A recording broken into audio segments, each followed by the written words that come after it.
Welcome to another edition of Expanding Mind. I'm your host, Erik Davis, continuing our conversations about the cultures of consciousness. I've been traipsing down memory lane recently for some reason, kind of reflecting on my experience as a wee lad and growing up in the early 1980s, Southern California, in the dregs of the spiritual counterculture. And I had lots of very interesting experiences as a high schooler.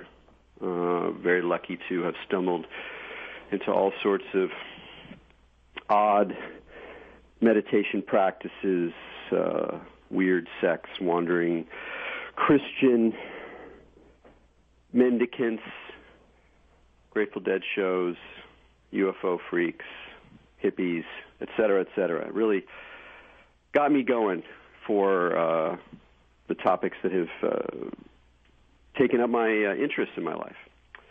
And one of the things that I was thinking about the other day I had forgotten was I remember coming across or being handed, sort of surreptitiously, a mimeographed book of shadows.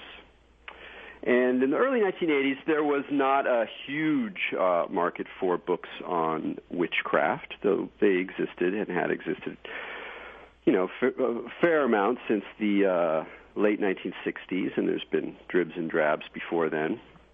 But many witchcraft groups, people descending from Gerald Gardner and his Wicca, and then other offshoots and parallel developments, were interested in these books of shadows, and these were books that were used either by individual practitioners or of covens, where they would keep their various spells, practices, rituals.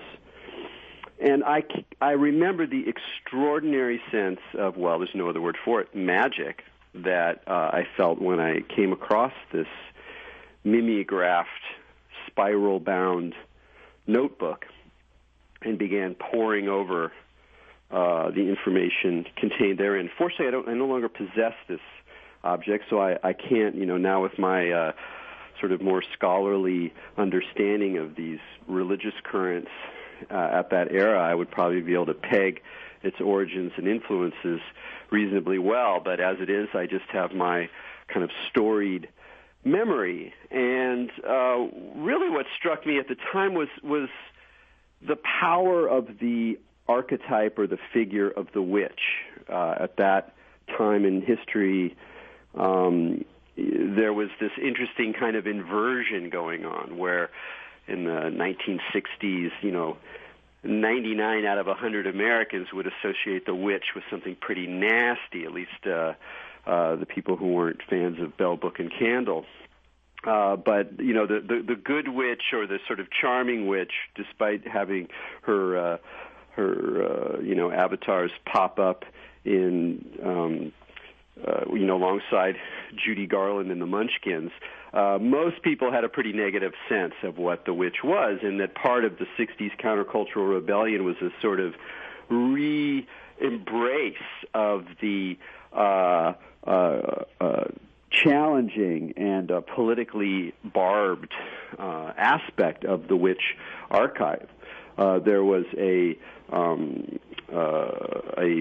sort of powerful group of feminist activists, early feminist activists, who called themselves witch, and they were very much trying to sort of épater les bourgeois. And then throughout the 70s and 80s, there was this sort of transformation as the witch became this kind of multivalent figure, positive, giving, loving, earthy, and still edgy, disturbing, potentially revolutionary. And that tradition has continued.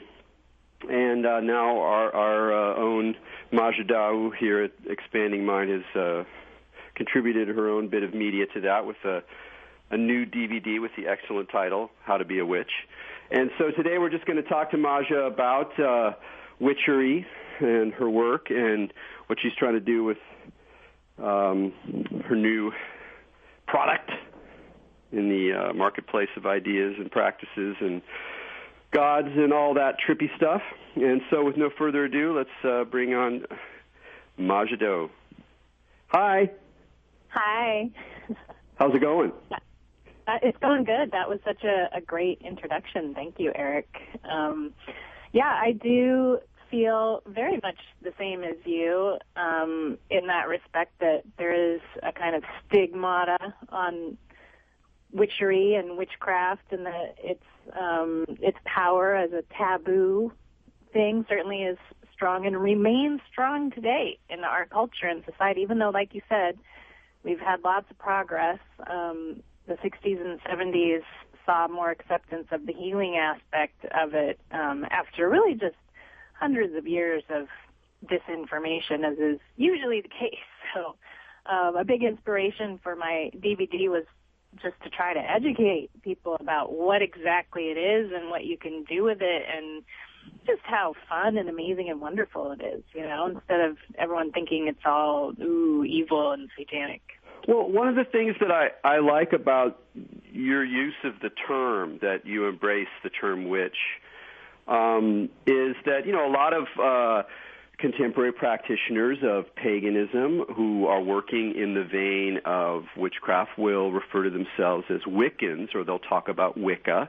And that's cool. That's a term that evolved as people wanted to take control of their own religious identity and their own practices. And, many people felt that, many women in particular felt that the witch had a bit too much maybe Hollywood in it, a little too much Halloween, a little too much derogatory associations, and so they wanted a kind of, a bit nobler term. And so this term Wicca emerges, which has its own origins, but was certainly a modern kind of invention for this current of the rediscovery of or recreation of pagan ways, although, it's not entirely recreation, because there are these matrilineal lines and there are, bubbling practices that have been more or less continuously transformed. So you don't want to overemphasize the amount to which it's reconstruction, but a lot of it is. And I thought that totally makes sense to me. I think it's great, but I also sometimes miss precisely the sort of kind of unnerving, but also familiar, but also sort of childhood-oriented, but still sort of disturbing associations with the word witch. And I'm curious. It's really important, though, dude. Because listen, God bless Wicca and everyone who's Wiccan. Whatever, do whatever you like. But I do feel like sometimes people who follow some Wiccan practices can leave out some of the shadow stuff. And like you said at the beginning, the book that you so relished that introduced you to this work is called The Book of Shadows. And a big part of the whole situation that is magic, or even many aspects of religion, is that, we're here on the earth, so we have to include, the nature and our physical bodies, right? And, the root chakra and all those shadow stuff that you maybe won't even get introduced to if you go to a lot of the churches, right? Well, let me ask you a question. So, right there, you were kind of making an association between shadows and the earth and the body and the root chakra. But I think some people who would, let's say, are on the maybe the sort of the very self-consciously positive expression of a Wiccan revival would say, hey, don't confuse those things. There's a difference between the shadow side and, the body that's healed and the nature that we can, reconnect with. For you, when you think about the shadow side and that element that you want to see as part of witchcraft or part of pagan practice, what are those things for you? What is that extra element that takes it away from just sort of a romantic view, let's say, of nature and the body? That's a really good question, Erik, and I think a lot of people don't ever think about that or make the distinction. I feel like a lot of people that point out that there's, the spirit world and then our physical world, and they do not want to bridge that gap, rainbow bridge or no, they choose to separate those two things. For me personally, I feel like our access to the shadow realms is through the root chakra, through our animal soul, through that, dirt, mud, earth part of us is how we get in there. So I feel like for people that say, don't mess them up, they're two distinct things, well, I first of all would disagree with that. They're a part of the reality that we're experiencing now. We just can't perceive it until we go down into the dungeons, until we go into our shadow worlds. And for most of us, that's the fear spot, right? So that's the root. That's our kind of physical existence, the life and death place. So that's why I make the affiliation with the two. And I think some people think you can just, focus on God and light and then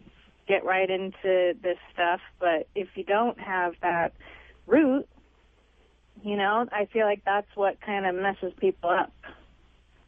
Yeah, absolutely. It's funny. I was thinking about this question in another context. This week I went to see a screening of Rock Razam's Eye Awakening. So we spoke with Rock about 6 weeks ago about his totally really wonderful documentary, and I got to see it again on the big screen, and it has really good digital effects, and it's a first person rather than a kind of traditional talking heads documentary. He's really trying to kind of capture the feel of his own personal experiences in the jungle, and so the evening was interesting. We had a panel discussion, and there were a lot of enthusiastic people in the audience who were interested in ayahuasca, and some of them, not so experienced or not experienced at all, and some people who were old hands at Santo Daime, et cetera, et cetera.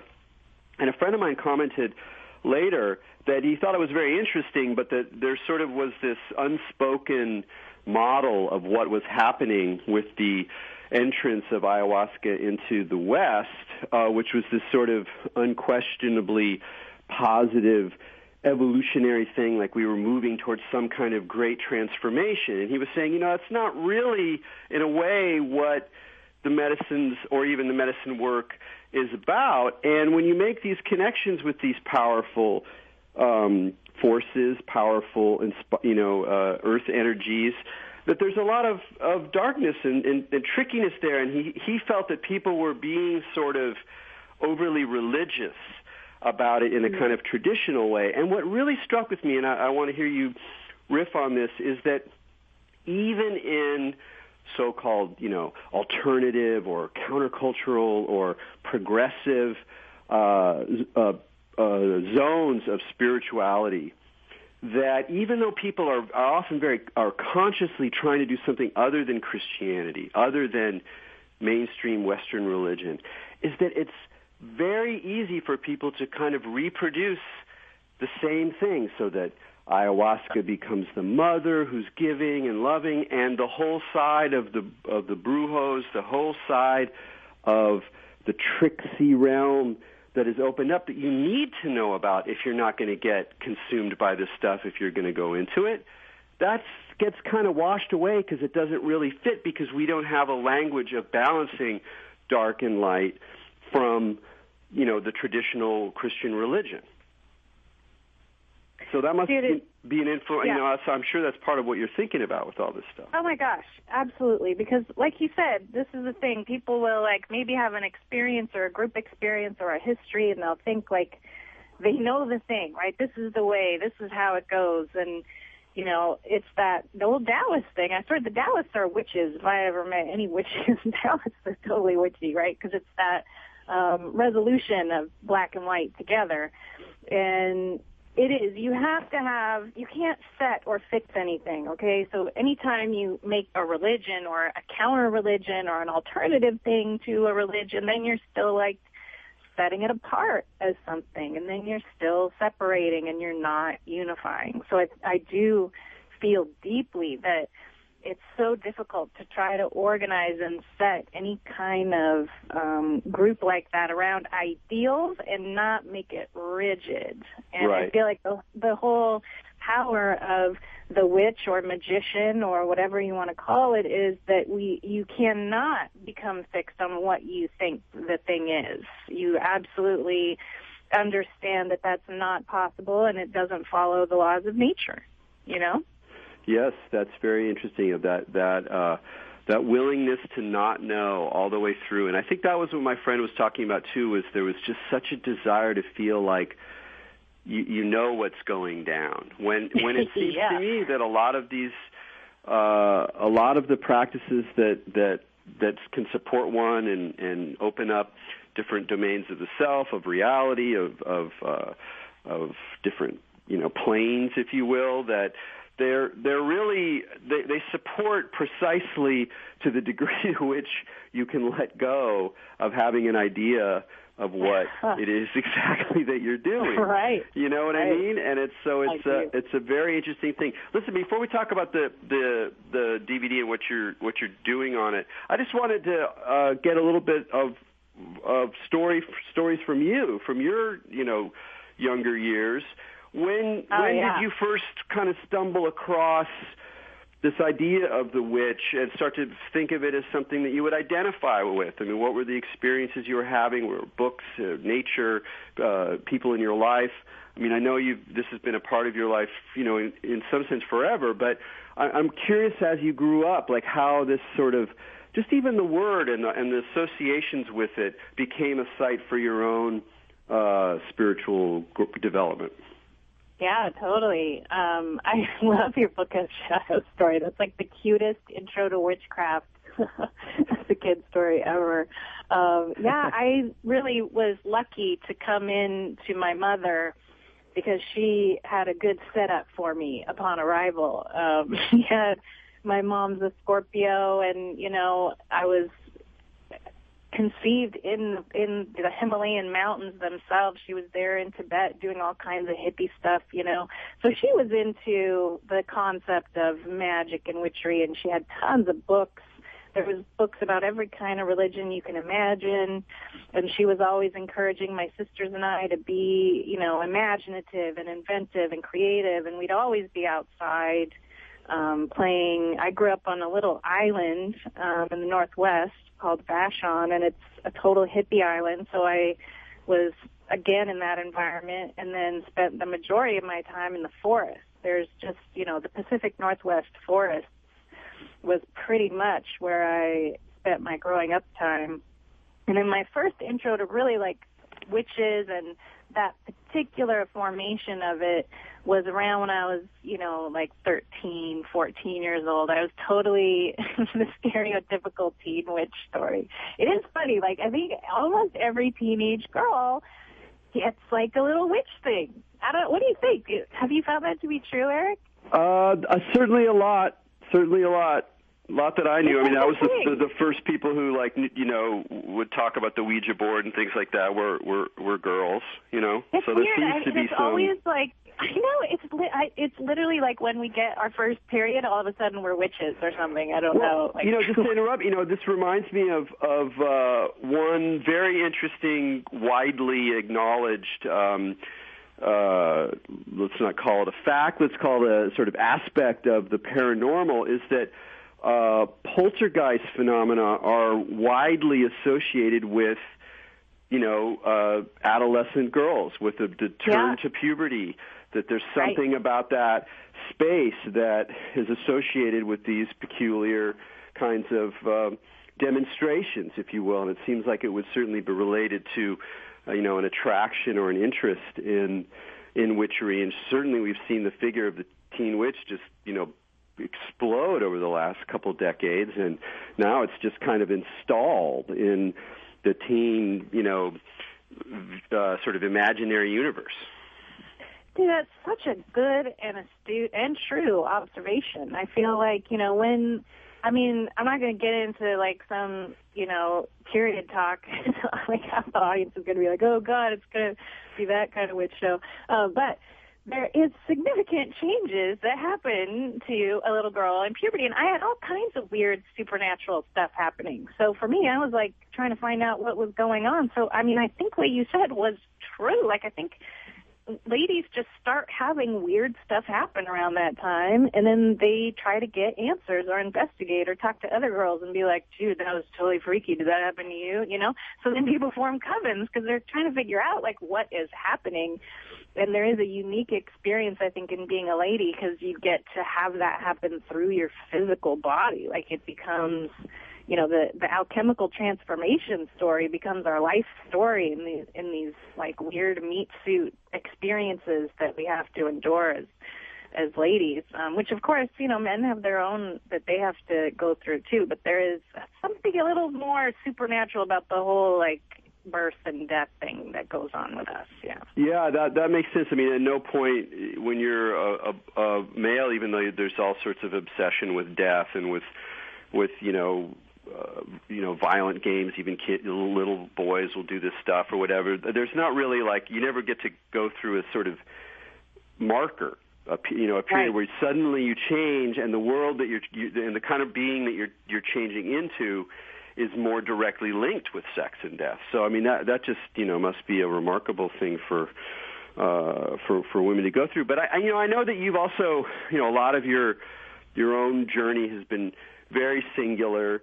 Your own unique blaze through possibility. But have there been periods of your life, maybe recently, maybe earlier, where you were sort of tapping into this witchy energy, very much in the as part of a collective with other women or other people?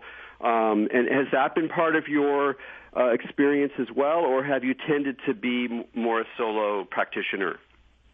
Yeah, it's really funny. I absolutely do both. I'm really hermity and value and cherish my time alone, and will do things like take trips by myself to the mountains. So I maintain a very strong singular practice where it's all I need. But then at the same time, I pretty consistently, from the time I was a teenager, have been involved in communal activities as well, and I value so much all of the opportunities and the instances I've had to work with others in this stuff. So I feel like I get to personal breakthroughs and experiences on my own that are so valuable and sacred, but then it's so amazing. I mean, anything that you've been a part of on a group level, whether it was a really good concert or like, some kind of political movement where you get to experience that feeling of the, connection of humanity. It's just really profound, and it's one of my favorite things about doing magic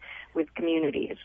Were there people or communities or even individuals that you came across when you were younger, personally, who really opened you up, where you had some kind of maybe a mentor or an inspiring collective that kind of helped you, develop your sort of courage or confidence in your practice? I absolutely did, dude. And my original coven, my OG coven from back in the day, was the debate team. The high school debate team was my coven. They were all skateboarders, and we were all like kind of, skaters and into counterculture and everything, and of course like consuming drugs and all, drugs or whatever you want to call them. So that was like, it was this core group of individuals that I was able to experience a shared consciousness with, and we would take trips all over the country because we were really good. We would win like all the debate tournaments. We would just kill it, man, because we were arguing on, on higher levels that the majority of folks on high school debate teams just had not gotten access to these kind of ways of magical thinking and consciousness breaking.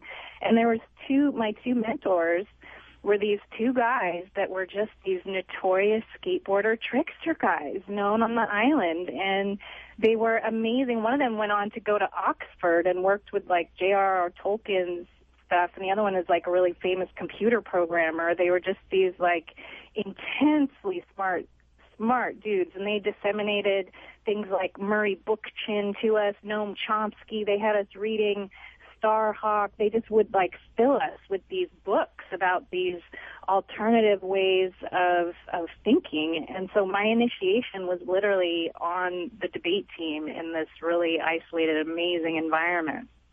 Yeah, that's great. I love that. It conjures up so much. I hope you can write that someday if you ever do your memoirs or write a story based on your experiences growing up. Because even as I age and move through different things and come through new insights and often somewhat disenchanting insights about the experiences or ideas I had when I was younger about spirituality or politics or what does it mean to be in the world, that I nonetheless I find myself always returning to paying attention to those initial encounters and downloads and inspirations and conversations. There's something about what happens, even if what you're understanding or what you think you're understanding, in retrospect, you can see as a bit naive, you're sort of young, you're blah, blah, blah.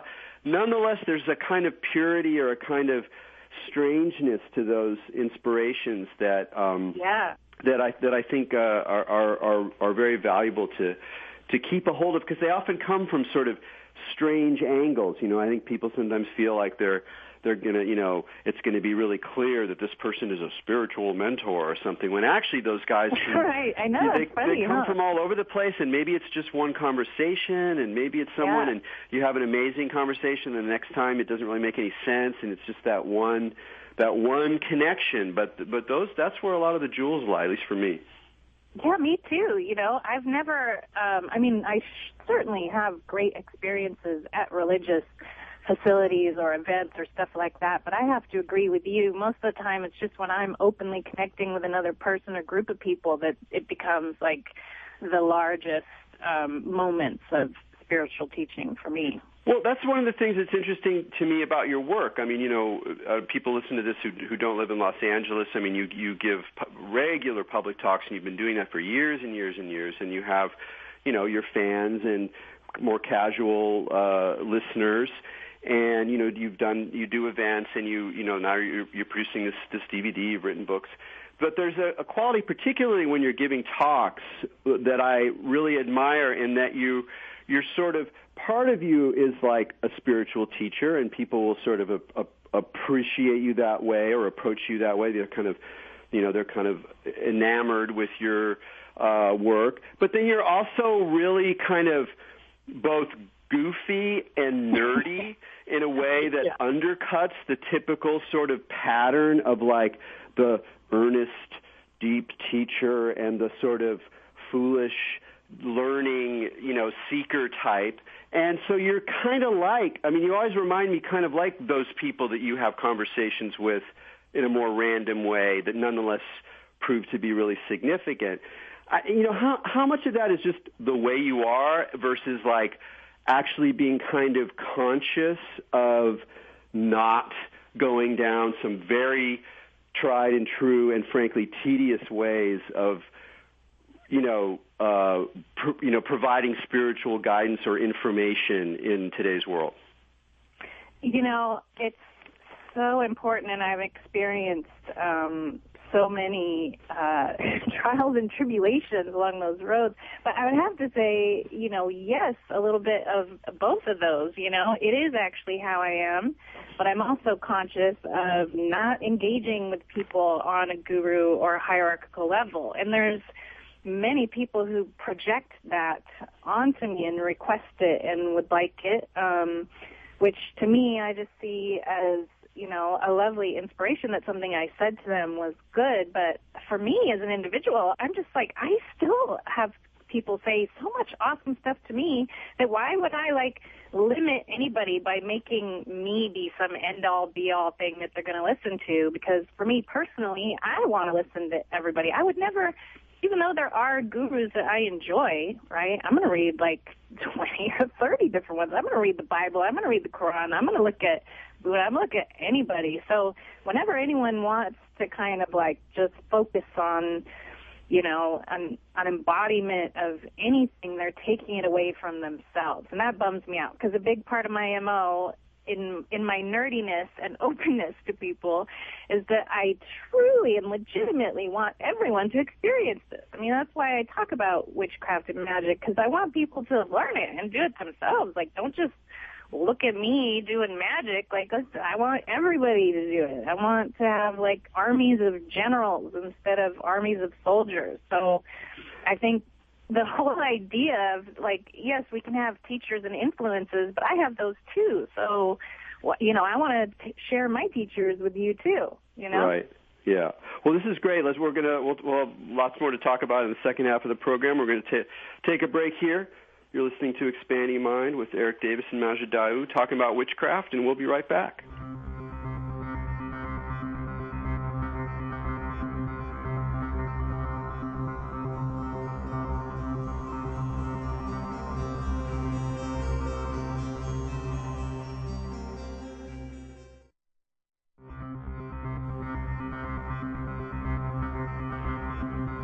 Welcome back to Expanding Mind. I'm Erik Davis, and today just having a conversation with co-host Maja D'Aoust about her new DVD, How to Be a Witch, talking about witchcraft. And so when you decided to make this particular DVD, you know, you talk about a lot of stuff. You talk about shamanism, you talk about healing, you talk about Chinese medicine, talk about astrology. You know, you really got your fingers in a lot of esoteric pies. Why was it this material that you wanted to bring into and share in a DVD form?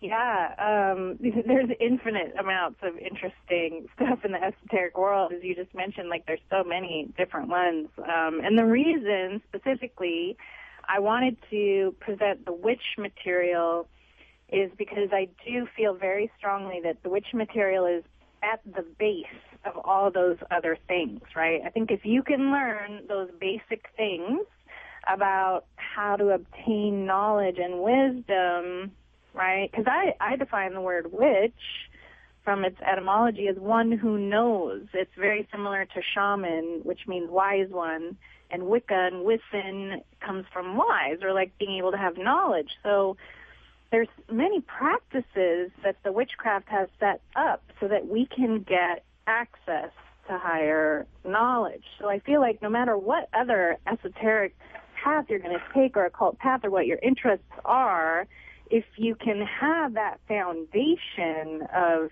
knowing how to get up into the higher realms of your mind, it'll only make all of those things better, and you'll understand them a lot easier and be able to do more. So I kind of view it as the building block. So what are the core practices, and where did they derive from? How did you come up with them or discover them? Yeah, they're really told in every single religion.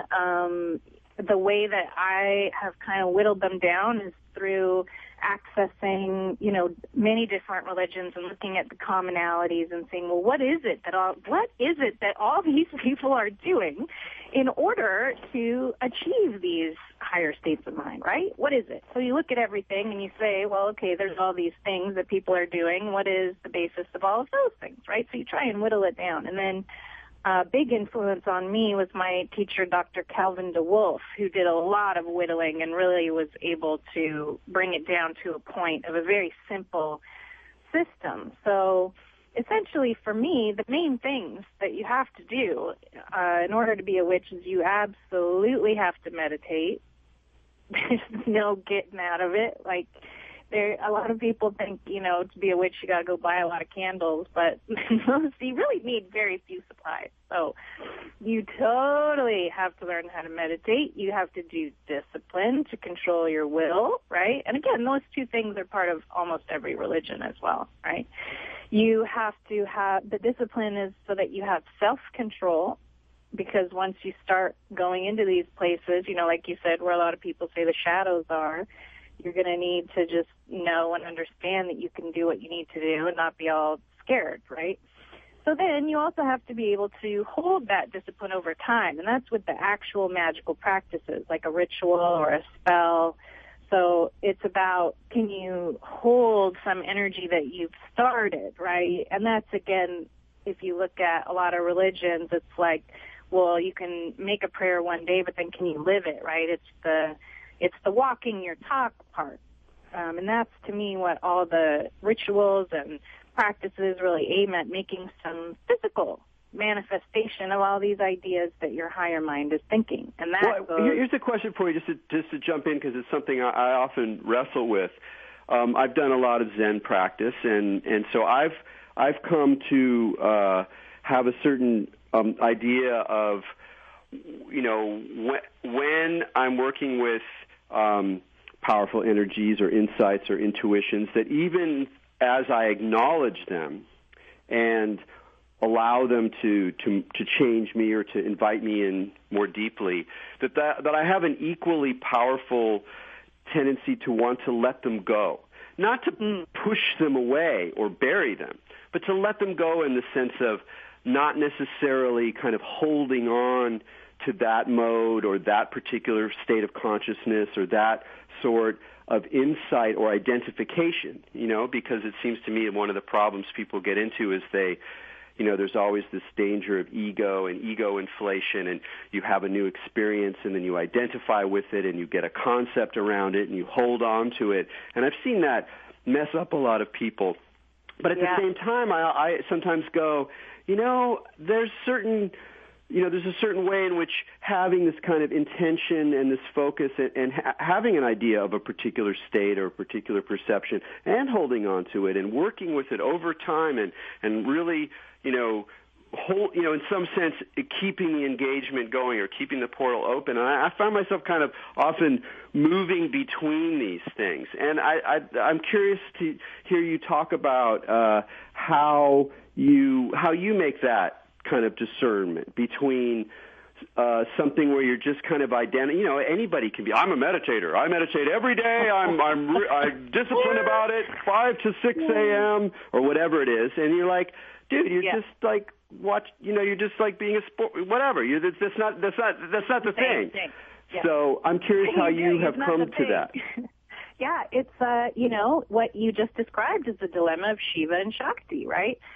Shiva is the destroyer that eliminates every thought as he thinks it. He doesn't hold on. He lets everything go, right? That's the fountainhead or the unicorn horn, which is what allows our prescience, right? We have to continue destroying and letting go of every thought as we have it. But then Shakti is the one that holds and remembers every thought ever thunk and every thought possible to think, right? It's that amalgamous goo that just kind of contains all of it forever. If Shiva ever once thought it, then it remains in that sticky, gooey Shakti, right? So how do you kind of work with oscillating between those two things? I feel like, we can again use the Vedic way to describe it. If you are always Shiva the destroyer, right, you're always forgetting everything and just forging ahead, that's the Icarus myth, where you get too close to the sun and then you just kind of poop out.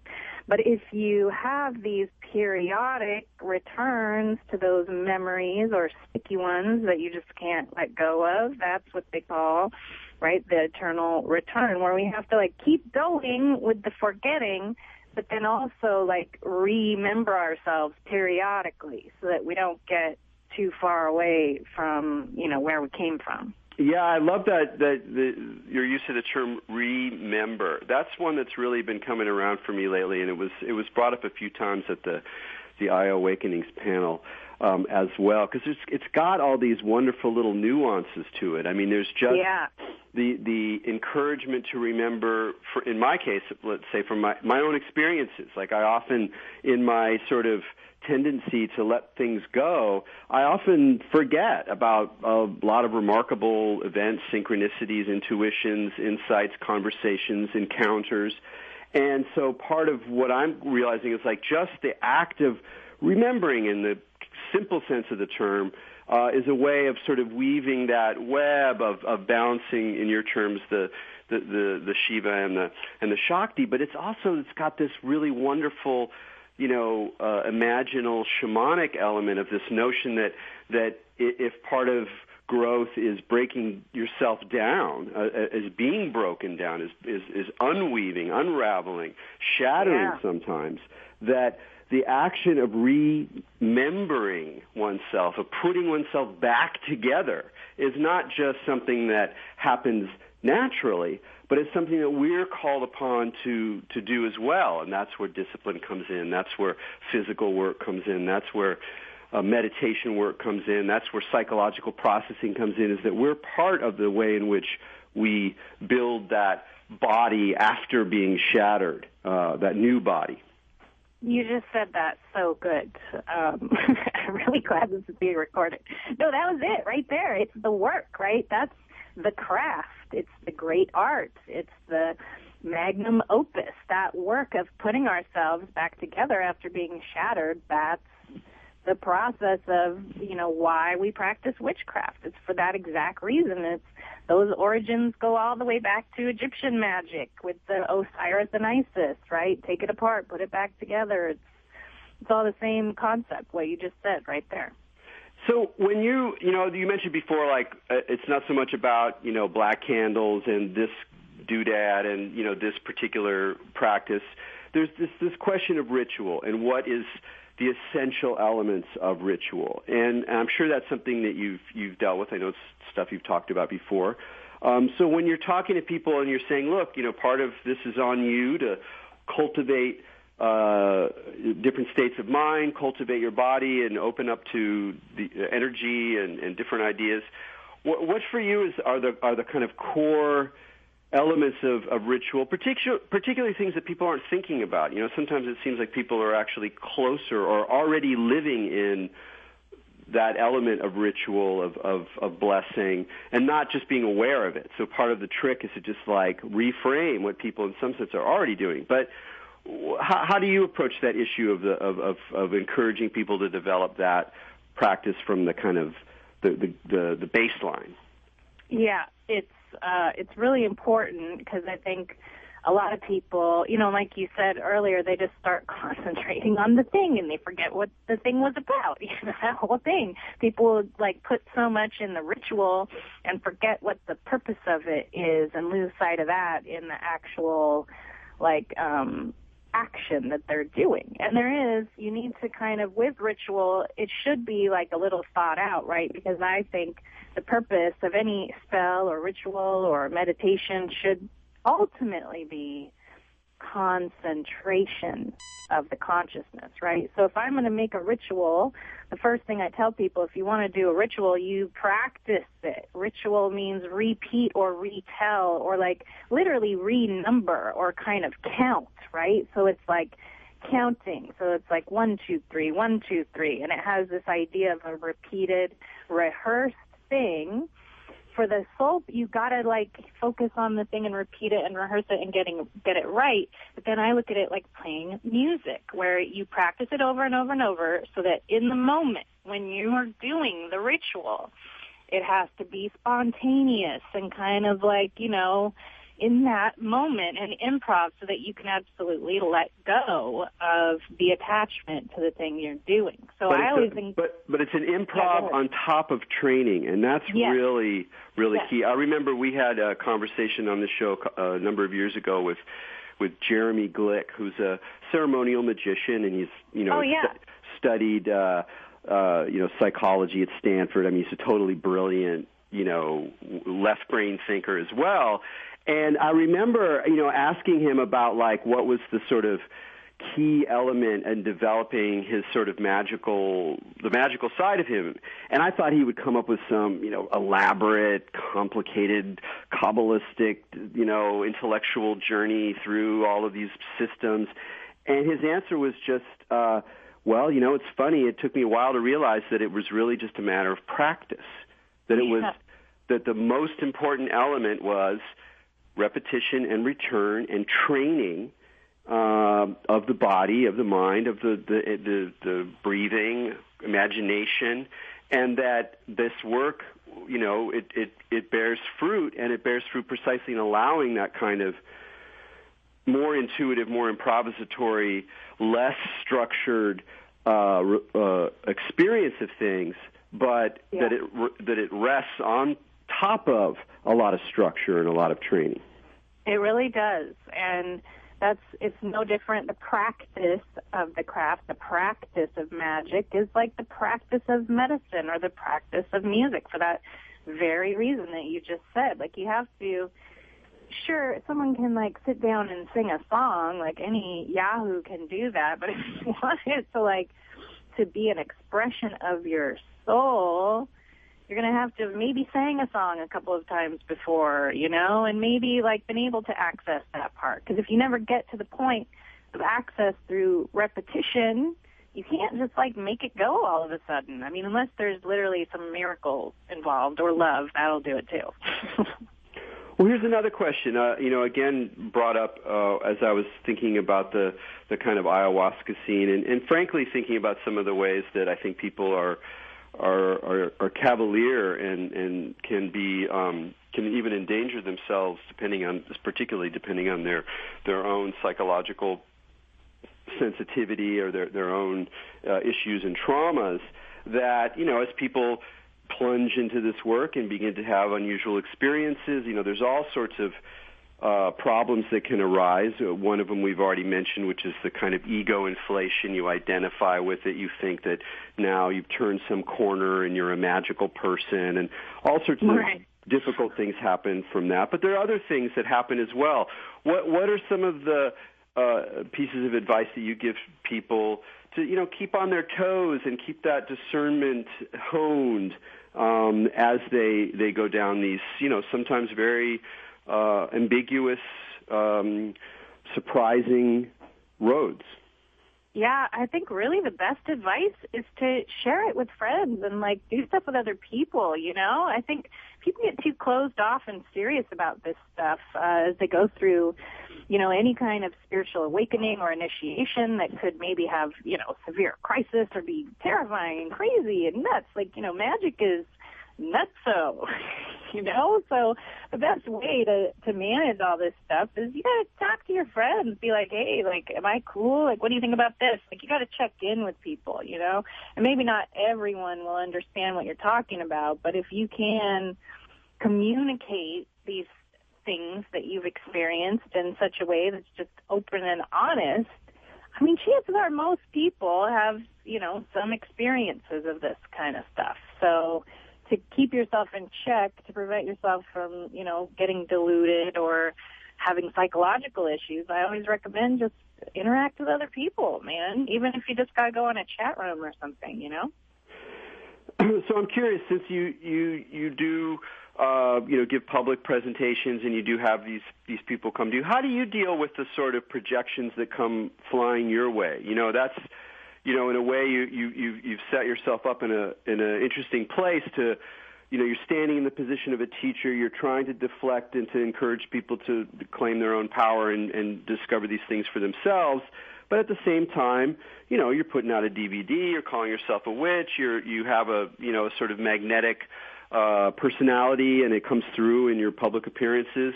So you're obviously going to get stuff coming your way. How do you deal with that? Do you just accept it as part of the price of business, or how does that become almost like a practice that you have to take up in order to manage that energy? It totally has become an important part of my practice of everything else. Being able to deal with the energies of other people that approach me is literally a necessary component of my work. I know you know that to be true, just even as a public presenter or talker. Oh, you're absolutely. Immediately just, it doesn't even matter if you're opening it up to maybe more than 5 people that you don't know. You're in that situation where there is not an element of defense, because that's not how I see it. I don't view when people come up and attack me like I have to defend myself. I don't fall for that. No way. Instead, I believe and trust in what I'm doing and why I'm there, and I don't take flack. I mean, I don't want to say I'm not open to criticism or, people who don't agree, because I absolutely invite that. But one of the things that I feel like I have been able to develop is, I'll get hit with all kinds of reactions from people. Some people will attack me, even in the magic school I've had people do that, where they just speak out and say something nasty or whatever, or whether it's people that send me emails, or maybe people at the events that will have an immediately adverse reaction, just even to the word witch. It doesn't even matter who I am or what I look like. They'll have some response inside of them to the word witch. So it's not that I'm being flippant or disregarding them, but I absolutely do not accept inappropriate behavior towards me. And I just have a pretty big boundary up, and I just shut it down. I mean, I don't know if that's the best response, but if someone comes at me in a threatening manner, I just disengage. Yeah. No, that makes sense. You know? I mean, what do you do? Have you been confronted with that? Yeah, I've gotten some weird stuff, over the years. I mean, in a lot of ways, I've developed my own speaking and writing, in relationship to the same problem, where I have no interest in being a spiritual teacher, although I'm very interested in illuminating and being parts of people's own development and their own questioning and their own process of inquiry. And I have found that, at certain gatherings, especially where I'll present, then I know what's coming, and then I'll get this stream of, in my experience, often sort of, somewhat unusually minded young men, usually, who are kind of a little confused but also really brilliant. And it's clear that there's not a lot of people who can just understand them. And that's what I found is that people are drawn to me because I have been, I have this capacity to really listen and really, which a lot of people don't do, and really kind of get where very unusual people are coming from. Like, I can sit down with some pretty unusual people, and I can kind of get where they're coming from, and they can sense that. Totally. So they're super psyched, but then they want to, share everything with me. And if I don't keep my hand on the tap, I burn out. I just lose all my energy, and then I'm not good for anything. So I've become very aware. It's mostly energetic for me. It's not so much about where they're coming from, like some kind of psychological jujitsu. It's more like I just constantly check in with my dantian, with my lower belly, and be like, how you doing down there? Oh, yeah, we got some juice up here. Okay, let's keep it going. And then at some point it's like, man. And I'm like, okay, I'm going to walk away. I'm going to go sit in a room by myself. I'm going to go get a tea. So for me, it's a very energetic process of checking in with my body and my emotions, and just like how it's up for it. But it's a tricky one, because that's also why I'm there. Like, I feel like when I do that stuff, like, maybe the talk was cool, maybe it's online, whatever, meet some famous guy, cool. But it's really those encounters, particularly people who need to be heard or to be recognized or to have a conversation. That's where I actually feel that's why I'm really here. So I take it very seriously, but I also really watch myself. Thank you. That's really helpful. I think that can be helpful for anybody who has to appear in public, from musicians to speakers to, you name it, because it's true. But your strategy of the Dantian check-in is pretty good. I like that a lot. Yeah. So, well, that's great. So we just got a couple of minutes here. Are you doing events around this? Are you? Is the DVD available? What's the story that you can tell folks about? Oh yeah, sure. The DVD is available on my website. If you just go to the web store, it's there under How to Be a Witch. My website is godismyboyfriend.com. So you can just order it on there, and it will be on Amazon shortly as well. And I did an event at the Steve Allen Theater, which is run by my friend Amit Eidelman. They do the Trepanney House stuff there, which they have an amazing schedule on there this year. If you guys like to go see Smarty Pants talk, that's a good time to do it. And I'll be doing a few other events, probably surrounding the material on and off, which I'll put on my Facebook page for folks, and also updates on my website. So, we just got a couple of minutes here. When you do these events, I'm curious, what's your attitude towards the limitations and the possibilities of public ritual, in the sense that you're there and you don't know who's coming, and you're on stage, and let's play with the situation. How do you approach that particular conundrum? Yeah, I try to just really be open. When I'm there doing the ritual, I try not to judge if there's any, grumpy pants or people that aren't into it or whatever. I don't care. I'm there to perform the ritual. And every time I've done it, there's enough people that are, happy and into it and the energy is high, so it's not an issue. So because, I guess, to answer your question, because I've had so many good and positive and amazing experiences with the group ritual, I just kind of go into stuff even though I don't know who's going to be there. If there's one friendly face, I'm good. Like, I'm there to do this for them. So I just kind of focus on that. Yeah, that's a handy thing. That's something I wish I could do more. Sometimes when I give talks, I can tell that there's a big chunk of people who aren't into it for whatever reason. Yeah. It's not that it gets me upset but sometimes I lose my flow because I really love that feeling when it's kind of engaging that way. Totally, it is. It's a lot about flow.